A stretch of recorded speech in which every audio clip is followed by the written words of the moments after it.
Muy buenas tardes para todos, bienvenidos en esta tarde para continuar con nuestras reflexiones para la vida, para la fe, a partir de los escritos que los apóstoles y los profetas nos dejaron en las Sagradas Escrituras. En este caso, un escrito apostólico, el de Pablo a los Colosenses, el capítulo 2, los versos 1 al 7. Capítulo 2, versículos 1 al 7. Y dice: porque quiero que sepáis cuán gran lucha sostengo por vosotros y por los que están en la Odisea, y por todos los que nunca han visto mi rostro, para que sean consolados sus corazones, unidos en amor hasta alcanzar todas las riquezas de pleno entendimiento, a fin de conocer el misterio de Dios, el Padre y de Cristo, en quien están escondidos todos los tesoros de la sabiduría y del conocimiento. Y esto digo para que nadie os engañe con palabras persuasivas. Porque aunque estoy ausente en cuerpo, no obstante en espíritu estoy con vosotros, gozándome y mirando vuestro buen orden y la firmeza de vuestra fe en Cristo.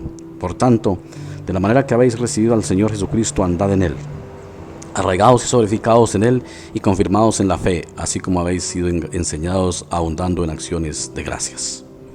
Amado Dios, gracias por este atardecer, por la vida, Señor, y ilumínanos con tu Espíritu Santo para la meditación.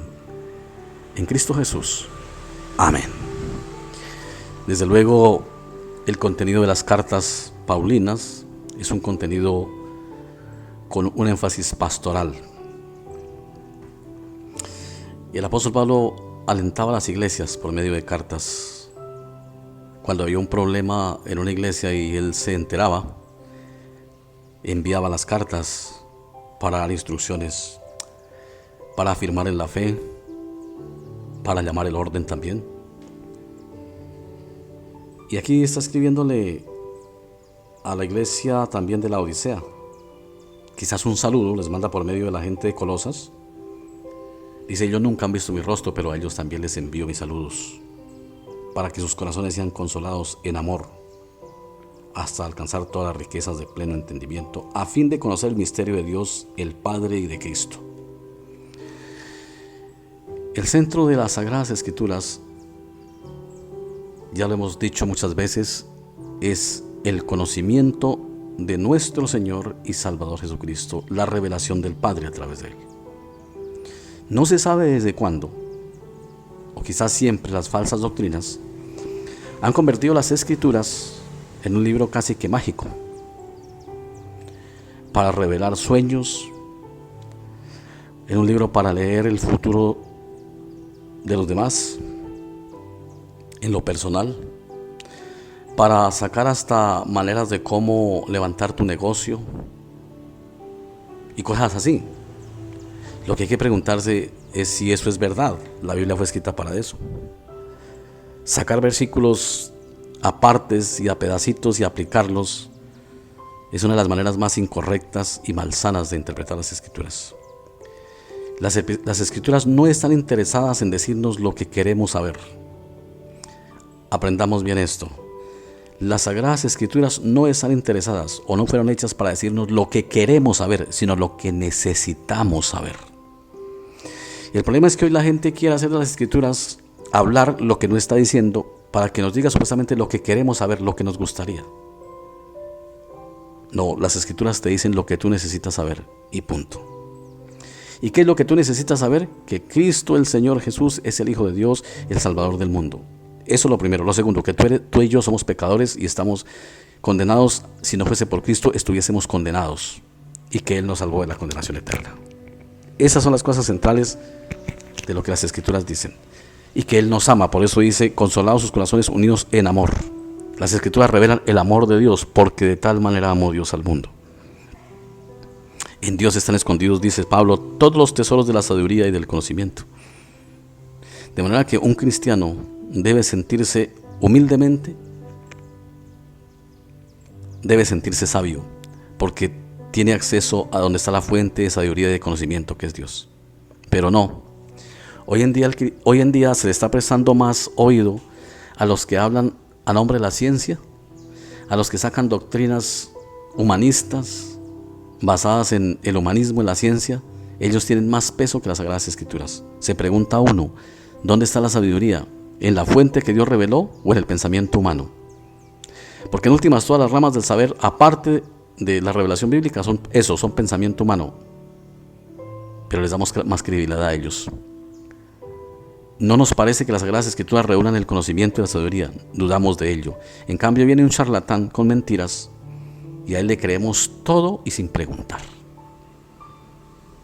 Eso no preguntamos. Y hay de que nos digan que no es así. ¿Dudamos de la sabiduría de las Sagradas Escrituras? ¿Que no creemos que este libro fue inspirado, como dice Pablo a Timoteo? Toda escritura es inspirada por Dios y es útil para redarguir, para instruir en doctrina y demás. ¿Necesitamos que se nos agregue a las Escrituras algo para poder creer? ¿Necesitamos que las Escrituras nos las rodeen de show, de emociones, y si no, no nos gusta? No, las Escrituras son suficientes, porque Dios en su suficiencia, en su sabiduría quiso que solo lo que esté aquí es necesario para ser salvos. Tantas cosas quisiéramos saber, porque somos curiosos, pero la Biblia no está para responder lo que el hombre pregunta, sino lo que Dios sabe que el ser humano necesita saber. Y el centro de las Escrituras es Cristo.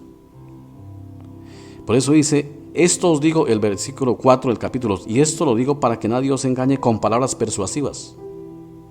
Ya a la iglesia de Colosenses estaban llegando los charlatanes, porque es que no son solamente hoy, esos han existido toda la vida, para engañar, para fingir las voces, para cambiar de voz cuando predican y levantar emociones. No. La única voz que debemos creer es la voz del pastor del cielo y de la tierra. Por eso dice, mis ovejas me oyen, conocen mi voz y me siguen. Si tú no conoces la voz de Cristo, si no conoces la voz de Cristo, cualquier pastor te va a servir y cualquier corriente teológica te va a servir y te vas tras ella, porque no has conocido la voz de Cristo. Y la voz de Cristo es la voz desde la cruz. Cristo te habla desde la cruz y por medio de la cruz. Si hay otras voces que no son de la cruz, no son de Cristo. Y si tú conoces a tu pastor como las ovejas conocen al que las cuida, entonces debes seguir a Cristo, no a cualquier falso que llega a nombre de Cristo, a hacerse pasar por Dios. Esto lo digo para que nadie os engañe con palabras persuasivas. Persuadir quiere decir tratar de convencer. Porque aunque estoy ausente en cuerpo, no obstante en espíritu estoy con vosotros, gozándome y mirando vuestro buen orden y la firmeza de vuestra fe en Cristo. El apóstol Pablo estaba dichoso porque los colosenses tenían la fe firme en Cristo. No se han dejado engañar tanto, excepto algunos. Por tanto, de la manera que habéis recibido al Señor Jesucristo, andad en Él. Ese es el reto de nosotros, andar en Cristo. No andar en la ley de Moisés. Ya la ley de Moisés hizo su trabajo. Nos señaló lo que somos y nos llevó a Cristo. De aquí en adelante es andar en Cristo. Esa es la meta que hay que perseverar hasta el fin. Tampoco andar confiados en nosotros mismos, en nuestras fuerzas, no, andar en Cristo. Arraigados y sobreedificados en Él y confirmados en la fe, así como habéis sido enseñados, abundando en acciones de gracias. Tres cosas nos pide Pablo: andar en Cristo, arraigarnos y sobreedificarnos en Él, confirmarnos en la fe. Eso tiene que ver lo mismo, arraigarse, solidificarse y confirmarse en la fe es casi lo mismo. Y dar gracias. Caminar con Cristo y dar gracias. En eso debe estar centrada nuestra vida cristiana. Dar gracias, porque sobradas razones tenemos para darle gracias a Dios. Sobradas. Todo lo que hace todos los días por nosotros y lo que ha hecho desde la cruz. Por eso el centro de la vida cristiana está en la Eucaristía, la acción de gracias. Eso significa Eucaristía. Y darle gracias en nuestras oraciones. Que sobreabunden la acción de gracias. No, en nosotros sobreabundan son las peticiones. Darle gracias a Dios casi que no encontramos por qué, pero le tenemos una lista de peticiones, a veces absurdas y tontas, y más con todas las tonterías que se enseñan hoy. Nuestras oraciones muchas veces se convierten en cátedra que le damos a Dios. Porque créame, nosotros creemos que Dios no sabe y nos toca enseñarlo. A veces le decimos hasta cómo haga lo que le pedimos. Eso va con catálogo incluido. Nuestras oraciones llevan catálogo. Dios no entiende, a Él hay que explicarle las cosas con plastilina y nosotros nos encargamos de eso. No seamos charlatanes ni palabreros, como dice el Señor Jesucristo, que solo hacen los gentiles cuando oremos. Él sabe, Él es el que nos enseña a orar. Y nuestras oraciones siempre deben ir sometidas a la voluntad de Dios, con acciones de gracias. Repito, el versículo 6 y 7. Por tanto, de manera que habéis recibido al Señor Jesucristo, andad en Él, arraigados y solidificados en Él y confirmados en la fe, así como habéis sido enseñados, abundando con acción de gracias. 3 cosas: andad en Cristo, solidificados en Él, confirmados en la fe y con acciones de gracia en nuestras vidas. Eso es lo que nos pide San Pablo, por supuesto que nos lo pide el Espíritu Santo, para que andemos en Él. Amado Dios, cada día ayúdanos a ser mejor y más firmes en tu palabra. Fortalécenos cada día más. Llena nuestro corazón de amor y de sabiduría y de entendimiento, porque en ti está el conocimiento y el entendimiento. En quien están escondidos todos los tesoros de la sabiduría y el conocimiento es en ti, no en la mente humana, sino en la mente divina. Y tú has querido enseñarnos, participarnos de tu conocimiento, de tu sabiduría, hacernos sabios en tu sabiduría, pero nosotros muchas veces no queremos. Perdónanos, Señor. Llénanos de sabiduría, llénanos de entendimiento, llénanos, Señor, de que nosotros ansiemos tener ese conocimiento en Cristo Jesús.